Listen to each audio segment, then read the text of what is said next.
das pessoas do mundo. A palavra de Deus fala em 1 Coríntios que a mensagem da cruz era loucura tanto para judeus, porque os judeus eles queriam ver sinais. Os judeus eles não aceitavam um Jesus morto numa cruz. E a palavra de Deus também é loucura para os gregos, que acreditavam que o corpo é o caixão do espírito, o caixão da alma, ou seja, o corpo não tinha valor algum. Então era difícil para os gregos acreditarem na ressurreição de Cristo. Mas nós cremos e pregamos em Jesus crucificado e ressuscitado ao terceiro dia. Esse é o Jesus que nós pregamos, esse é o Jesus que nós acreditamos. E é o Jesus que eu queria pregar nessa noite. Queria trazer uma exposição da palavra de Deus. Queria te convidar a abrir a sua Bíblia em Filipenses. Fica depois do livro de Efésios, antes do livro de Colossenses.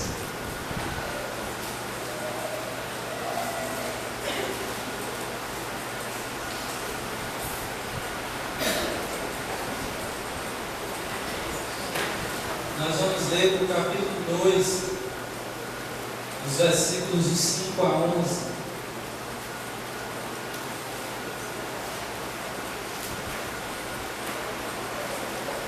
Você mantém a sua Bíblia aberta. Nós vamos estar lendo algumas referências. Capítulo 2 de Filipenses, versículos de 5 a 11. Podemos ler? Amém? De sorte que haja em vós o mesmo sentimento que houve em Cristo Jesus, que sendo em forma de Deus, não considerou que o ser igual a Deus era algo ao qual devia se apegar, mas a si mesmo se esvaziou, tomando a forma de servo, fazendo-se semelhante aos homens, e achado na forma de homem, humilhou-se a si mesmo, sendo obediente até a morte e morte de cruz. Pelo que Deus o exaltou soberanamente e lhe deu um nome que é sobre todo nome, para que ao nome de Jesus se dobre todo o joelho, dos que estão nos céus, na terra e debaixo da terra, e toda língua confesse que Cristo Jesus é o Senhor, para a glória de Deus Pai. Amém. Te convido a curvar a sua cabeça e fechar os seus olhos. Nós vamos orar ao Senhor. Senhor nosso Deus, nós te agradecemos por esta oportunidade de estarmos aqui, Senhor, ministrando a tua palavra, falando um pouco daquilo que tu tens nos ensinado. Senhor, me coloco nesse momento como um canal, Senhor, para a tua igreja. Te peço que o teu Espírito Santo venha estar me usando, Senhor, dominando a minha mente, para que eu possa falar aquilo, Senhor, que tu tens me ensinado, aquilo que tu tens me mostrado e revelado na tua palavra. Em nome de Jesus, nos abençoa, Senhor, fica conosco. É assim que nós te oramos e te agradecemos por tudo, Deus, porque cremos que tu és soberano e ninguém é como o nosso Deus. Aleluia, Senhor. Queridos, antes da gente entrar no texto, antes da gente começar a entender o que Paulo estava querendo dizer através desse texto, eu queria que você meditasse um pouco comigo no texto que eu escrevi. Eu não vou ler, eu vou explicar para não ficar tão cansativo. Mas esse texto vai falar que muitas vezes nós seres humanos nós precisamos de exemplos nas nossas vidas. Nós precisamos de referenciais. Muitas vezes nós olhamos para pessoas que para nós são espelhos. Para nós queremos ser iguais, nós queremos tomar atitudes iguais, porque essas pessoas representam boa forma para nós. Quando nós somos crianças, muitas vezes nós olhamos para os nossos pais, e nós vemos os nossos pais exemplos, nós vemos também os nossos irmãos mais velhos, exemplos para nós, e a gente cresce nessa vida familiar, e com esses exemplos a gente vai adquirindo as nossas características, e quando a gente chega na adolescência, a gente se distancia um pouco dessa referência paterna dos pais, e a gente passa a olhar para outras coisas, outras pessoas, amigos mais próximos. A gente olha também para a mídia, para a televisão, a gente olha muitas vezes para um ator, para um cantor, né? Como adolescente é muito fácil se deixar levar por um grupo musical, por um ator de novela. Mas aí quando a gente chega no período de maturidade, a gente já tem o nosso pensamento formado, a gente já tem a nossa consciência, as nossas convicções, nós já temos uma opinião formada. A gente muitas vezes olha para referenciais, a gente adota pessoas como referencial na nossa vida, mas a gente tem a nossa opinião, então muitas vezes a gente filtra isso, a gente não aceita tudo. A gente costuma olhar para referenciais, mas a gente sabe dizer o que a gente concorda ou não, a gente aceita ou não, quando a gente atinge uma certa maturidade na nossa vida. E aí no meio evangélico, nas nossas vidas como cristãos, não é diferente. Porque a gente olha para a Bíblia, a gente vê uma quantidade enorme de exemplos para nós. A gente vê a vida de Abraão, que foi um homem que ouviu o chamado de Deus, aceitou e não hesitou. É um exemplo de vida para nós. Nós vemos também o exemplo de Moisés, que foi um homem que foi encarregado por Deus de libertar o povo das mãos de Faraó, que esteve ali na frente daquele povo rebelde, aquele povo obstinado, que só sabia reclamar. Nós temos também o exemplo de Josué, que é um exemplo de perdão para as nossas vidas.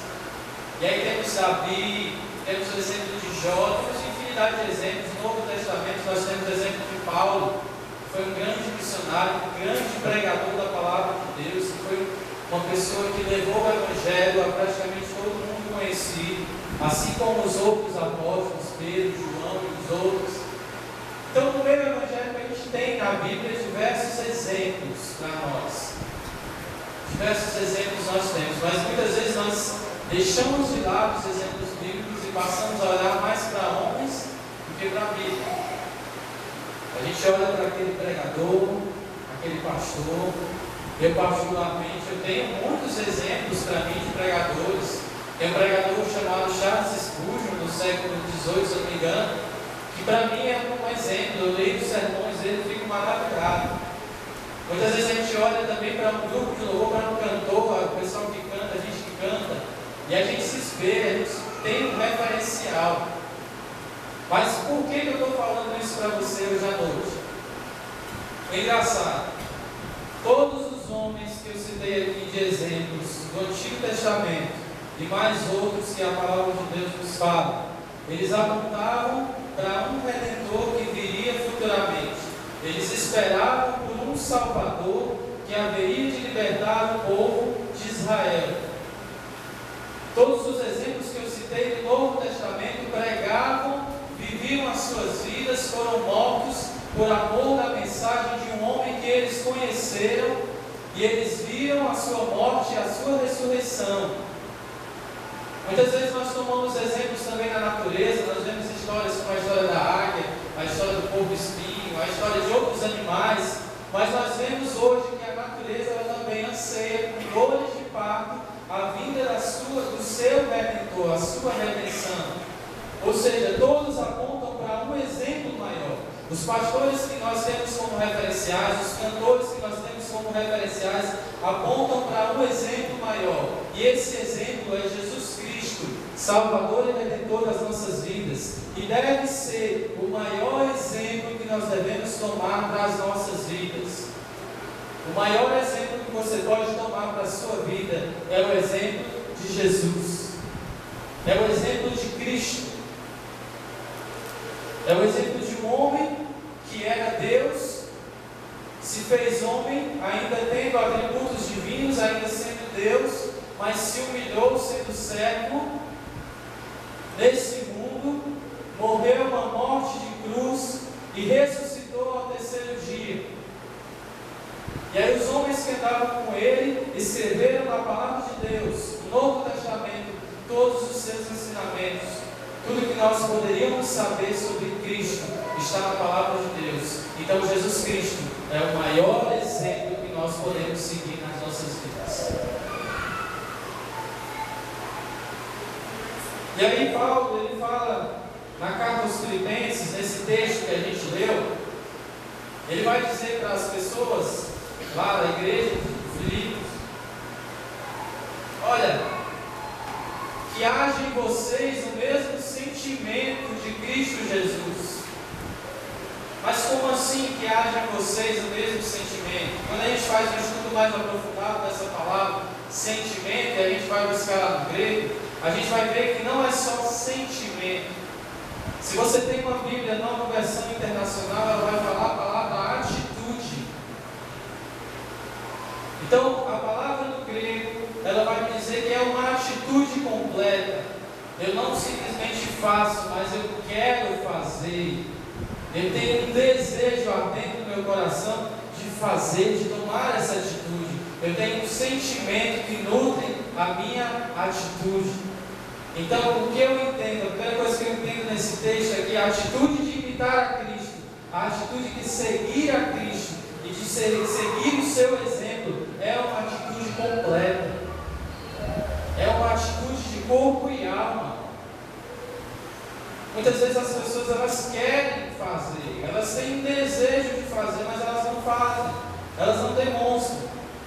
Mas muitas vezes as pessoas fazem demais, mas obrigadas, por conveniência, mas deve ser de corpo e alma. A nossa entrega a Jesus, ao exemplo de Jesus, deve ser total. Nós devemos desejar por isso, deve ser uma dor, uma chama que queima nos nossos corações em imitar o exemplo de Cristo. Nós colocamos isso em prática. É a primeira coisa que nós aprendemos. O apóstolo Paulo ele vai falar um pouco sobre algumas características que marcaram o exemplo de Cristo. E a primeira que ele fala é que, sendo em forma de Deus, não considerou que o ser igual a Deus era algo ao qual devia se apegar. Ou seja, Jesus Cristo, aquele que estava com Deus antes de que tudo fosse criado, que pelo seu intermédio, como nós falamos aqui, pelo seu intermédio todas as coisas foram criadas. Ele não considerou que ser igual a Deus era algo que poderia ser usado em benefício próprio. Ele não considerou que ser igual a Deus era algo que poderia ser usado em benefício próprio.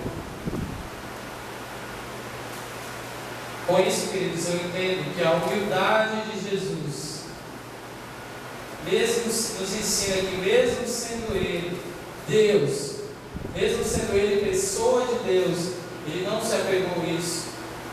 Como algumas versões falam, não tomou por usurpação de ser igual a Deus. Não foi ambicioso, foi humilde. Mas como nós aprendemos isso? Como nós aprendemos essa humildade nos nossos relacionamentos? Nós temos dois tipos de relacionamentos. Nós temos os relacionamentos com os nossos irmãos, com os nossos familiares. Nós temos o nosso relacionamento com Deus. E nos nossos relacionamentos com os nossos irmãos, nós não devemos nos considerar superiores aos nossos irmãos. E assim como a palavra diz, considerar os nossos irmãos superiores a nós mesmos.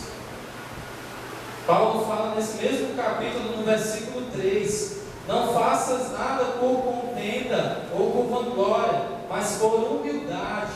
Cada um considere os outros superiores a si mesmo. Nós aprendemos com a humildade de Jesus que no nosso relacionamento com os nossos irmãos, nós devemos considerá-los superiores a nós mesmos.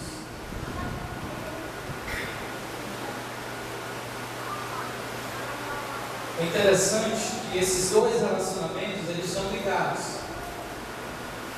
A gente chama de relacionamento horizontal, que é o relacionamento que a gente tem aqui com os nossos irmãos, e o relacionamento vertical, que é o relacionamento com Deus. Esses dois tipos de relacionamentos, eles são ligados, um depende do outro. Porque a palavra de Deus, ela vai falar que se eu digo que amo a Deus e não amo meu irmão, eu sou o quê? Mentiroso. Duro, né? Mas esse é o exemplo de Jesus para as nossas vidas com relação aos nossos irmãos. Nós devemos ser humildes e considerar os nossos irmãos superiores a nós mesmos. E E aí tem uma infinidade de exemplos que a gente for dar aqui, se a gente for falar aqui, a gente fica aqui até a noite toda, em como você pode exercitar isso, em como você pode considerar o seu irmão superior a você. Mas eu quero falar que muitas vezes a gente se considera uma pessoa muito superior naquilo que a gente sabe, naquilo que a gente conhece, naquilo que a gente tem. E quando a gente fala a gente tem, aqui fala financeiro. Muitas vezes a gente se considera superior ao nosso irmão naquilo que a gente proporciona na igreja, naquilo que a gente faz para Deus. Querido, considere o seu irmão superior a você. Ame o seu irmão. Só assim você ama a Deus. E quando a gente fala do relacionamento vertical, o relacionamento do homem com Deus, a gente fala que a gente entende que Deus ele é soberano. Deus ele é soberano. Nós cantamos aqui, ninguém é como o nosso Deus. Não há ninguém que possa ser maior do que Deus. Quem conheceu a mente do Senhor? Mas muitas vezes no nosso relacionamento com Deus nós queremos ser maiores do que Ele. Ora, se nem Jesus, que era Deus, considerou o fato de ser Deus como algo que Ele devia se apegar, quanto mais nós que somos pecadores, dependentes da sua graça, dependentes do seu amor. Eu queria abrir um parênteses que hoje em dia a gente vê aí em algumas igrejas, e graças a Deus aqui a gente não vê, né? Um negócio chamado confissão positiva, que as pessoas elas determinam, elas decretam, elas exigem que Deus faça. Eu decreto, eu determino o que vai acontecer. Queridos, Deus é que é soberano, não você. Sabe como é que a gente conquista as bênçãos de Deus? Com oração. Sabe como é que a gente conquista as bênçãos de Deus? Com o joelho no chão. Sabe como é que a gente conquista as bênçãos de Deus? Quando a igreja ela se reúne em oração. Quando a igreja ela se reúne em clamor. Sabe como é que a gente conquista as bênçãos de Deus? É entendendo que nós precisamos buscar primeiro o reino de Deus e a sua justiça, porque as demais coisas nos serão acrescentadas. E aí eu repito, essa é a humildade que deve existir nos nossos corações, no nosso relacionamento com Deus. A palavra de Deus fala lá em 1 Pedro, capítulo 5, versículo 6: Humilhai-vos, pois, debaixo da potente mão de Deus, para que a seu tempo vos exalte. Humilhai-vos debaixo da potente mão de Deus. Humilhai-vos debaixo da soberana mão de Deus, debaixo da poderosa mão de Deus, porque no tempo dele, que é o tempo certo para as nossas vidas, ele nos exaltará.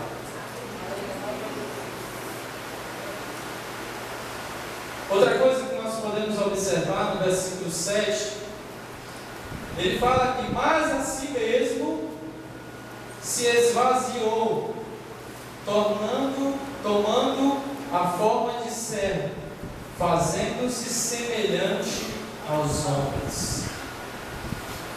A palavra servo aqui, ela fica melhor traduzida pela palavra escravo. Ou seja, Jesus esvaziou-se, tomando a forma de escravo, tomando a forma de servo. Em um dos momentos em que ele estava com os discípulos, lá em Lucas, no capítulo 22, ele vai falar assim: mas não sereis vós assim, antes o maior entre vós seja como o menor, e quem governa como quem serve. Pois qual é maior? Quem está à mesa ou quem serve? Porventura não é quem está à mesa? Eu, porém, entre vós sou como aquele que serve. O Senhor Jesus ele estava dizendo assim: se existem duas pessoas e uma está na mesa e a outra está servindo, qual é o maior? Logicamente nós vamos dizer que quem está sendo servido, né? Mas Jesus ele diz assim: que o maior seja o menor. E ele vai dizer: eu sou como aquele que serve. O exemplo de serviço de Jesus é para que nós venhamos a ser os menores, para que nós venhamos a ser servos. maior exemplo, maior atitude de Jesus com relação ao serviço, em que ele demonstra todo o seu espírito de servo, é no momento em que ele está com seus discípulos e ele pega um avental, ele pega uma bacia com água e ele começa a lavar os pés dos discípulos. Talvez para muitos isso seja loucura. Como é que pode, Jesus, tu lavar os pés dos discípulos? Como é que pode? Mas ele ensinou isso, ele fez isso para que nós venhamos a fazer da mesma forma, para que nós venhamos a olhar esse exemplo e aprender com isso. Que nós devemos nos considerar menores, que nós devemos nos considerar servos, considerando os nossos irmãos superiores a nós mesmos. A humildade de Jesus, ela vai me ensinar a ser servo, e não um grande servo. E quando fala grande, já não é mais servo, mas o servo de Deus. E o servo é aquele que trabalha, o servo é aquele que faz, o servo é aquele que suja realmente as mãos, o servo é aquele que está à disposição do Senhor para a sua obra, naquilo que o Senhor lhe capacita. O servo é aquele que no lugar ele se considera o menor e não o maior. Vejamos como é grande o exemplo de Jesus, que esvaziou-se da sua glória, desceu da sua glória para assumir a posição de servo, ou seja, deixou de ser o Senhor para ser servo, para que nós venhamos a olhar para Ele hoje e possamos fazer da mesma forma, tomar o exemplo de Jesus para as nossas vidas. Amém? Outra coisa que nós aprendemos é que ele foi obediente. Em todo o tempo ele foi obediente. E essa obediência de Jesus foi o que trouxe o nosso perdão de pecados, foi o que trouxe a nossa redenção, a remissão dos nossos pecados. No versículo 8 ele fala: e achado na forma de homem, humilhou-se a si mesmo, sendo obediente até a morte e morte de cruz. Ele foi obediente até a morte. Eu quero destacar duas coisas aqui para você. A primeira é que se a gente olha para Adão, se a gente olha para o princípio do pecado nas nossas vidas, que Adão foi criado, Eva também foi criada, e eles foram colocados no jardim. E aí o Senhor disse: olha, vocês podem comer o fruto de qualquer árvore, menos da árvore do bem e do mal. E aí, num ato de desobediência à voz do Senhor, o pecado entra na humanidade. E esse pecado vem até nós como um veneno que se espalha em veias sanguíneas. Hoje nós somos descendentes de Adão, descendentes do pecado, pela sua desobediência. Mas se nós olharmos para o exemplo de Jesus Cristo, nós vamos ver um exemplo totalmente contrário ao exemplo de Adão. Porque Jesus ele foi obediente até a morte. Ele sabia o que tinha que fazer, ele sofreu porque ele tinha que fazer. No momento em que ele estava no Getsemane, ele chorou. Ele orou ao Pai: Senhor, se possível for, afasta de mim esse cálice, mas que seja feita a tua vontade. Ele sabia que o que ele tinha que fazer ia doer, era doloroso, era difícil, mas mesmo assim ele foi obediente. E através da obediência de Jesus Cristo, hoje nós temos a certeza da salvação em Cristo Jesus. Por mais que ainda sejamos pecadores, mas nós podemos olhar para frente e ver o nosso Salvador voltando para nos buscar. Esse é o primeiro ponto que eu quero falar para você com relação a esse texto. E o segundo é que Paulo ele faz questão de dizer: ele foi obediente até a morte e morte de cruz. Paulo ele faz questão de dizer: ele foi obediente até a morte, e não foi qualquer morte não. Foi a pior morte da época. E o pior, se a gente for ler, se a gente for ver realmente, todos sabem disso, crucificado no meio de dois ladrões, como se fosse um criminoso, como se fosse um assassino. Ele foi mandado à cruz enquanto outro prisioneiro tinha sido libertado, que era Barrabás. Ou seja, ele foi obediente até a morte, e não foi qualquer morte, foi morte de cruz.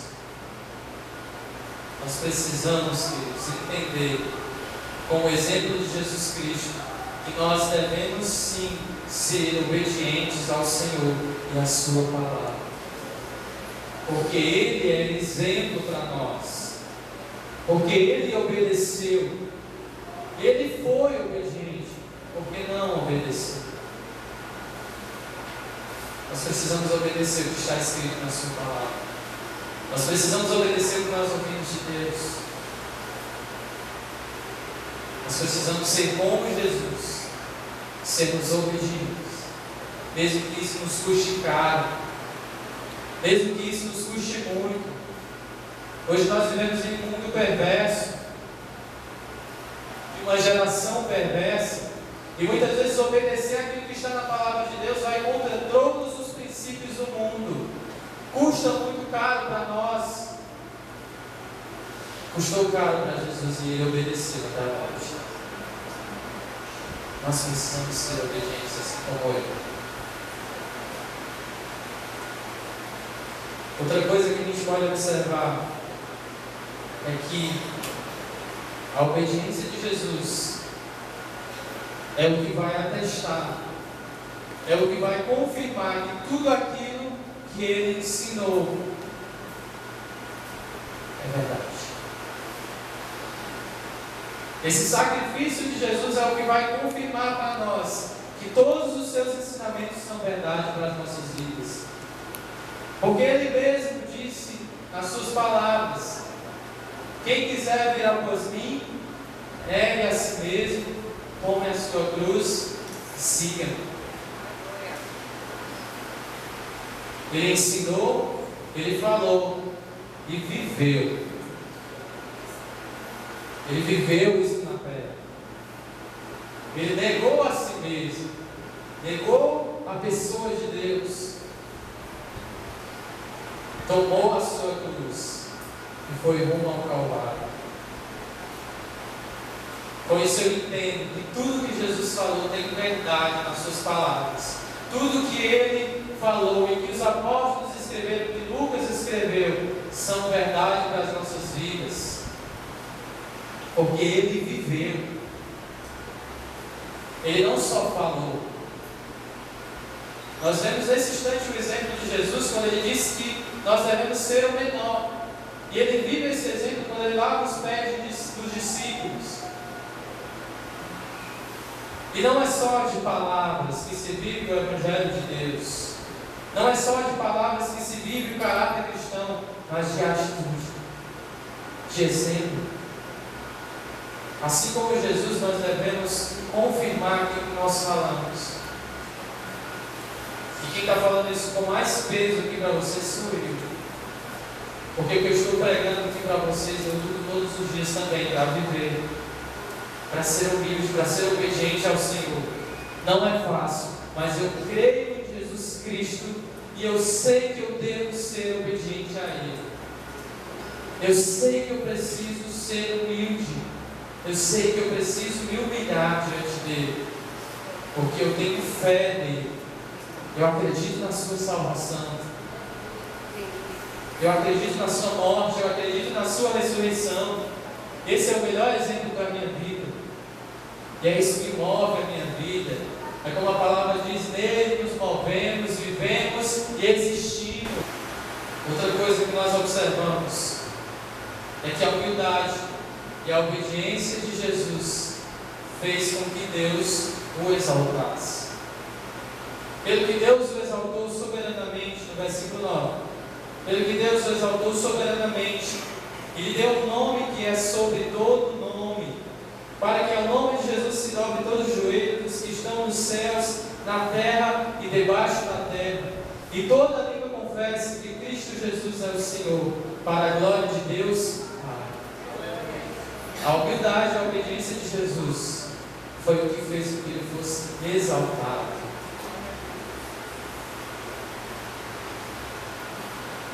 Como está em Mateus, no capítulo 28, verso 18, o próprio Jesus disse: todo o poder me foi dado nos céus e na terra.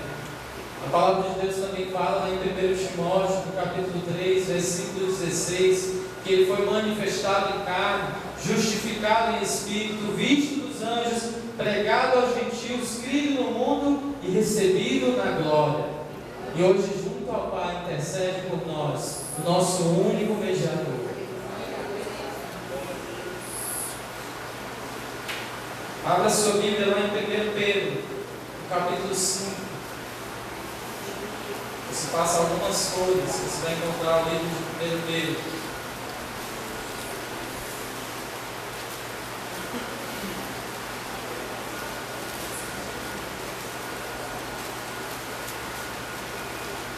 No capítulo 5, versículo 5, ele fala da seguinte forma: semelhantemente, vós jovens, sede sujeitos aos anciãos, e sede todos sujeitos uns aos outros, e revestivos de humildade, porque Deus resiste aos soberbos, mas dá graça aos humildes. No versículo seguinte ele fala: humilhai-vos, pois, debaixo da potente mão de Deus, para que o seu tempo vos exalte, lançando sobre ele toda a vossa ansiedade, porque ele tem cuidado de vós. Deus resiste aos soberbos, mas exalta e dá graça àqueles que são humildes, aqueles que seguem o exemplo de Jesus. É dessa forma que nós precisamos nos chegar a Deus. É dessa forma que nós precisamos nos chegar, nos apresentar diante da face de Deus. Em Tiago ele fala da seguinte forma: chegai-vos a Deus, e Ele se chegará a vós. Limpai as mãos, pecadores, e vós de duplo ânimo purificai os corações. Senti as vossas misérias, lamentai e chorai. Converta-se o vosso riso em pranto, e a vossa alegria em tristeza. Humilhai-vos perante o Senhor, e Ele vos exaltará. Mas eu vou precisar viver uma vida de tristeza, só chorando? Você se humilha pela condição que você está de pecador, mas se alegra diante da graça de Deus, diante do amor dele em nos redimir, em mandar o seu Filho Jesus, que é o nosso exemplo de humildade e obediência, para que hoje nós venhamos a ter vida, e vida em abundância. É dessa forma que nós recebemos a graça de Deus. Porque se nós somos soberbos, achamos que merecemos alguma coisa de Deus, nós não temos a graça. Porque a graça é favor imerecido, não se merece.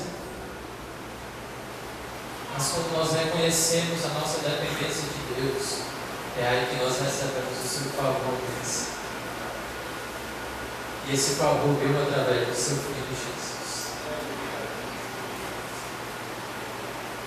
E para concluir, eu queria te dar ainda 3 motivos para que você possa seguir o exemplo de Cristo.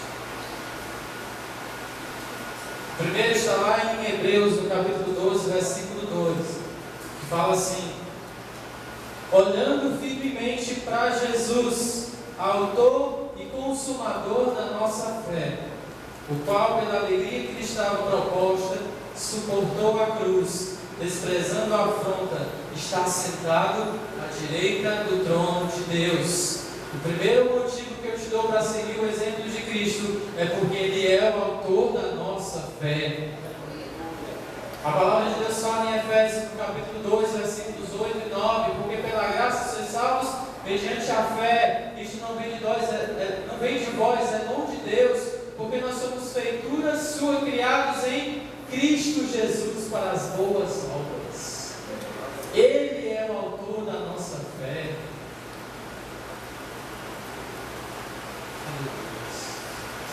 A nossa fé não está firmada em homens.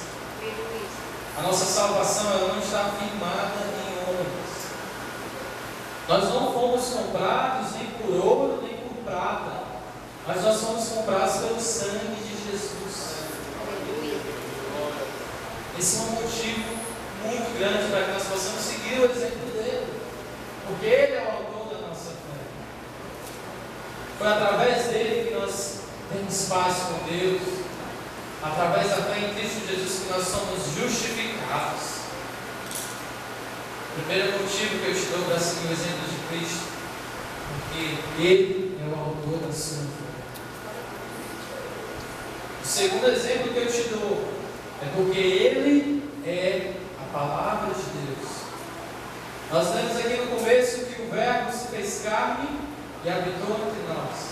Talvez nós não lemos esse versículo, mas a gente falou que no princípio era o Verbo, e o Verbo estava com Deus, e o Verbo era Deus. E lá em Hebreus também, no capítulo 1, os primeiros versículos vão falar assim: há muito tempo Deus falou muitas vezes, e de várias maneiras aos nossos antepassados, por meio dos profetas, mas nesses últimos dias falou-nos por meio do Filho, a quem constituiu o herdeiro de todas as coisas e por meio de quem fez o universo. E já Isaías já falava do Senhor Jesus, da vinda do Senhor Jesus, quando ele fala que pelas pisaduras do Senhor nós fomos sarados, quando ele fala que ele levou sobre si as nossas dores, nossas enfermidades, o castigo que nos traz a paz estava sobre ele. O Antigo Testamento todo já vinha profetizando a vinda do Messias. Quando Abraão ele sobe aquele monte com o seu filho, que foi pedido por Deus como sacrifício, ele já estava predizendo o que iria acontecer futuramente, o sacrifício do Cordeiro. Todos os sacrifícios que eram feitos no Antigo Testamento querem dizer a mesma coisa, que um dia o Salvador viria e seria crucificado para a remissão dos nossos pecados. E nós vemos em todo o Antigo Testamento, em toda a Bíblia, a pessoa de Jesus como pessoa central da palavra de Deus. Atos dos Apóstolos é um livro que fala sobre tudo aquilo que os apóstolos fizeram nessa terra para defender a sua fé, para espalhar o nome de Jesus Cristo. Quando o Espírito Santo foi derramado lá em Atos 2, a primeira atitude de Pedro foi pregar e dizer para aquelas pessoas: Jesus o Cristo, nosso Salvador, é o Messias que vocês estavam esperando, e vocês mataram ele. E as pessoas olharam para Pedro: o que é que nós precisamos fazer? Arrependam-se. Toda a palavra vai falar da pessoa de Jesus.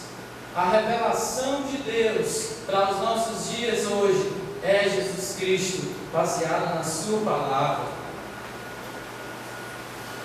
É o segundo motivo que eu te dou, para que você possa seguir o exemplo de Jesus, porque Ele é a palavra. Jesus Cristo é a própria palavra, é o Verbo de Deus encarnado que foi glorificado.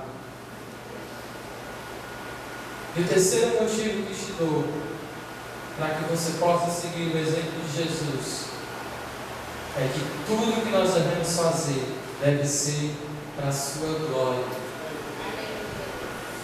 Tudo que nós devemos fazer deve glorificar o nome de Jesus. Eu queria te convidar para abrir a sua Bíblia no último texto que nós vamos ler, em Efésios, no capítulo 5.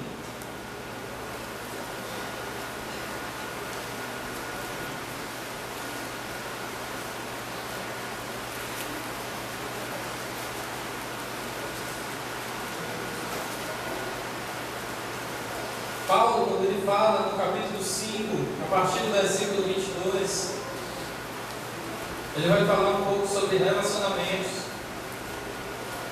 No versículo 22, ele fala assim: as mulheres sejam cada uma submissas a seu próprio marido, como ao Senhor. No versículo 25, ele vai falar assim: maridos, amai vossas mulheres, como também Cristo amou a igreja, e assim mesmo se entregou por ela. No capítulo 6, versículo 1, ele vai falar assim: vós filhos, sede obedientes a vossos pais no Senhor, pois isto é justo. No versículo 4 ele vai falar: e vós pais, não provoqueis a ira a vossos filhos, mas criai-os na disciplina e instrução do Senhor. No versículo 5 ele diz: vós servos, obedecei a vossos senhores, segundo a carne, com temor e tremor, na sinceridade de vosso coração, como a Cristo. E no versículo 7 Paulo ele fala: servi de boa vontade, como ao Senhor e não como aos homens. Os nossos relacionamentos, e aí eu volto lá para o começo, em tudo aquilo que nós venhamos a fazer para os nossos irmãos, para os nossos pais, para os nossos cônjuges, nossas esposas, os maridos, nós devemos olhar antes para Jesus Cristo, porque nós devemos amar como Ele amou, nós devemos viver como Ele viveu, nós devemos fazer tudo como convém nele. A nossa instrução deve ser no temor dele, tudo para a glória dele, tudo deve ser para a glória do Senhor. E é o terceiro motivo que eu te dou, para que você possa seguir o exemplo de Cristo. Eu queria recapitular com vocês quais foram os 3 motivos que eu te dei.